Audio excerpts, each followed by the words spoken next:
എല്ലാവർക്കും നമസ്കാരം. ഞാൻ ബ്രൈറ്റ്. ഈ കേരളം ഓൺലൈൻ സർവീസിലേക്ക് സ്വാഗതം.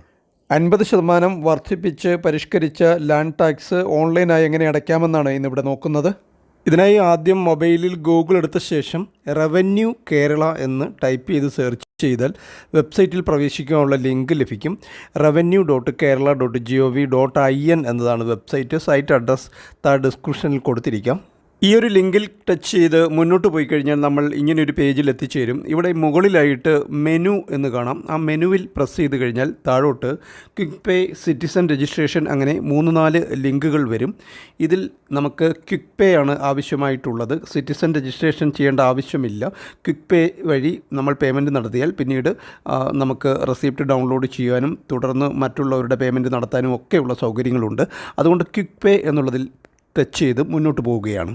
തുടർന്ന് വരുന്ന പേജിൽ നമ്മളൊരു മൊബൈൽ നമ്പറാണ് കൊടുക്കേണ്ടുന്നത്. ഇതിൽ കരമൊടുക്കുന്ന ആളിൻ്റെ മൊബൈൽ നമ്പർ തന്നെ കൊടുക്കണമെന്നില്ല. നിങ്ങൾക്ക് സൗകര്യപ്രദമായ ഏതൊരു മൊബൈൽ നമ്പർ തന്നെ വേണമെങ്കിലും കൊടുക്കാം.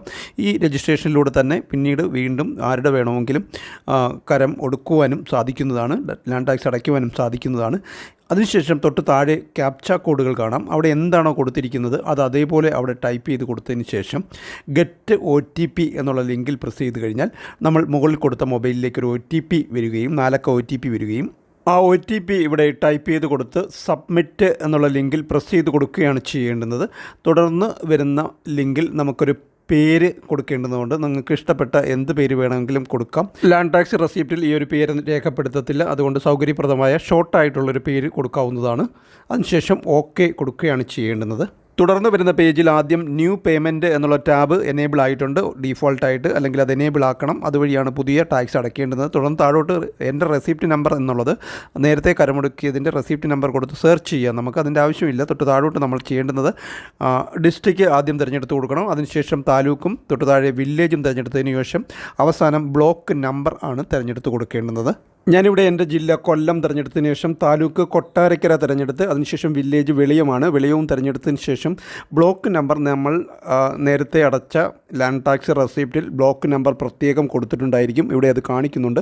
നമ്മൾ കൊടുത്ത വില്ലേജിലെ ബ്ലോക്ക് നമ്പറുകളെല്ലാം ഇവിടെ കാണിക്കും. ഇവിടെ 2 ബ്ലോക്ക് നമ്പറുകളാണുള്ളത്. വീഡിയോയിൽ കാണിച്ചിരിക്കുന്നത് പോലെ കഴിഞ്ഞ റെസിപ്റ്റിലുള്ള ബ്ലോക്ക് നമ്പർ കറക്റ്റായിട്ട് ഇവിടെ സെലക്ട് ചെയ്ത് കൊടുക്കുകയാണ് ചെയ്യേണ്ടത് കോംബോ ബോക്സിൽ നിന്നും. തൊട്ട് താഴെ TP തണ്ടപ്പേർ മൊബൈൽ എന്ന് കാണാം. ലാൻഡ് മൊബൈലുമായിട്ടൊക്കെ ലിങ്ക് ചെയ്യുമ്പോൾ ഉള്ള സമ്പ്രദായമാണത്. അതിവിടെ നടപ്പിലാക്കിയിട്ടില്ല. അതുകൊണ്ട് അത് ഒഴിവാക്കുക. അതിനുശേഷം തൊട്ട് താഴെ തണ്ടപ്പേർ എന്ന് മാത്രം കാണാം. അവിടെ തണ്ടപ്പേർ നമ്പർ TP നമ്പർ എന്നുള്ളിടത്ത് തണ്ടപ്പേർ നമ്പർ നമ്മളുടെ കരമൊടുക്ക് രസീതിൽ ലാൻഡ് ടാക്സ് കഴിഞ്ഞ റെസിപ്റ്റിലുണ്ടാകും. വീഡിയോയിൽ അത് കാണിക്കുന്നുണ്ട്. അതവിടെ കൊടുക്കുക. തണ്ടപ്പേർ സബ് നമ്പർ അത് അപൂർവമായിട്ടേ ഉണ്ടാകൂ. തണ്ടപ്പേർ സബ് നമ്പർ ഉണ്ടെങ്കിൽ അതും കൂടി ടൈപ്പ് ചെയ്ത് കൊടുക്കുക. /ഇട്ടായിരിക്കും ആ നമ്പർ ഉണ്ടാവുക. തൊട്ട് താഴെ ലാൻഡിന് നേർക്ക് സർവേ നമ്പറും സർവേ സബ് നമ്പറും കാണാം. ഇതുകൊണ്ട് വലിയ പ്രയോജനമൊന്നുമില്ല. ഇവിടെ നമ്മളുടെ സർവേ നമ്പറും സർവേ സബ് നമ്പറും കൊടുത്ത് ഗെറ്റ് കൊടുത്തു കഴിഞ്ഞാൽ നമുക്കുള്ള തണ്ടപ്പേർ നമ്പർ അവിടെ നമുക്ക് ലഭിക്കും. ഇതറിയത്തില്ലെങ്കിൽ ഇങ്ങനെ നമുക്ക് സർവേ നമ്പർ വെച്ച് തണ്ടപ്പേർ നമ്പർ കണ്ടെത്താൻ സാധിക്കും. അത്രയേ ഉള്ളൂ ഇതിൻ്റെ ഒരു ഉപയോഗം.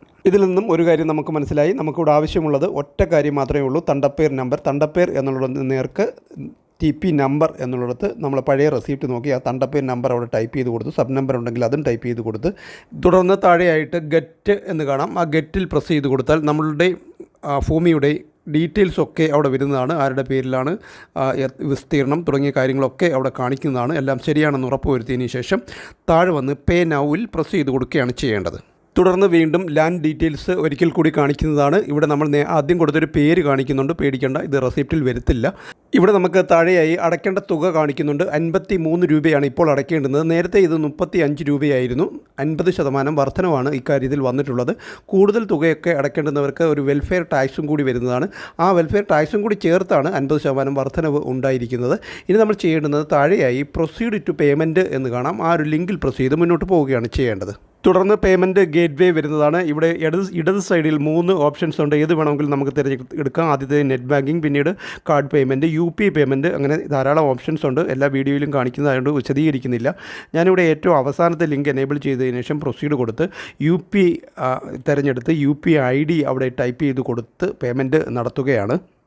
ഞാനിവിടെ GPay വഴി 53 രൂപ പേ ചെയ്തിരിക്കുകയാണ്. അതിനുശേഷം നമ്മളുടെ ആപ്ലിക്കേഷൻ ഓപ്പൺ ചെയ്തതിന് ശേഷം ഓപ്പൺ ഡൗൺലോഡഡ് ഫയൽ ഓപ്പൺ എന്നൊരു ലിങ്കുണ്ട്. അവിടെ ഓപ്പൺ കൊടുത്ത് നമ്മൾ അടച്ചതിൻ്റെ റെസിപ്റ്റ് അവിടെ നിന്നും നമുക്ക് ഓപ്പൺ ചെയ്ത് എടുക്കാവുന്നതാണ്. ഇത് നിങ്ങൾക്ക് വാട്സപ്പിലേക്ക് ഷെയർ ചെയ്യുകയോ വീണ്ടും ലോഗിൻ ചെയ്ത് ഡൗൺലോഡ് ചെയ്തെടുക്കുകയോ ഒക്കെ ചെയ്യാവുന്നതാണ്.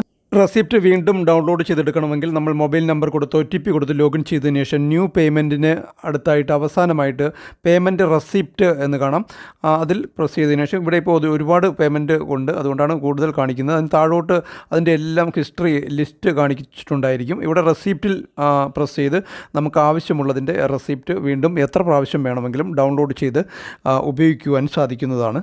ഇനി നമ്മൾ പേയ്മെൻറ്റ് നടത്തുമ്പോൾ ട്രാൻസാക്ഷൻ ഫെയിലിയർ ആയി പോയി കഴിഞ്ഞാൽ എന്ത് ചെയ്യുമെന്ന് നോക്കാം. ഇതിനായിട്ട് നമ്മൾ അതേ മൊബൈൽ നമ്പർ ഉപയോഗിച്ച് ക്വിക്ക് പേ വഴി OTP കൊടുത്ത് ലോഗിൻ ചെയ്തതിന് ശേഷം ഇവിടെ ന്യൂ പേയ്മെൻറ്റിന് അടുത്തായിട്ട് പേയ്മെൻറ്റ് റിക്വസ്റ്റ് എന്നുള്ളൊരു ലിങ്ക് കൂടി കാണാം. അതിലൊന്ന് പ്രസ് ചെയ്ത് കൊടുത്താൽ നമ്മൾ നേരത്തെ പേയ്മെൻറ്റ് നടത്താൻ ശ്രമിച്ച് ഫെയിലിയർ ആയ അതിൻ്റെ ലിസ്റ്റ് ഇവിടെ വന്നിട്ടുണ്ടാകും. അതിന് താഴെയായിട്ട് പേ നൗ എന്നുള്ളൊരു ലിങ്കും ഉണ്ടാകും. അവിടെ പ്രസ് ചെയ്ത് നമ്മൾ നേരത്തെ ചെയ്തതുപോലെ തന്നെ പേയ്മെൻറ്റ് ചെയ്യുവാൻ സാധിക്കുന്നതാണ്. ഇങ്ങനെ നമുക്ക് ആരുടെ വേണമെങ്കിലും ലാൻഡ് ടാക്സ് അടയ്ക്കുവാനും അതേ മൊബൈൽ നമ്പർ ഉപയോഗിച്ച് ലോഗിൻ ചെയ്ത് എത്ര പ്രാവശ്യം വേണമെങ്കിലും ഡൗൺലോഡ് ചെയ്ത് പ്രിൻ്റ് എടുക്കാനും സാധിക്കും.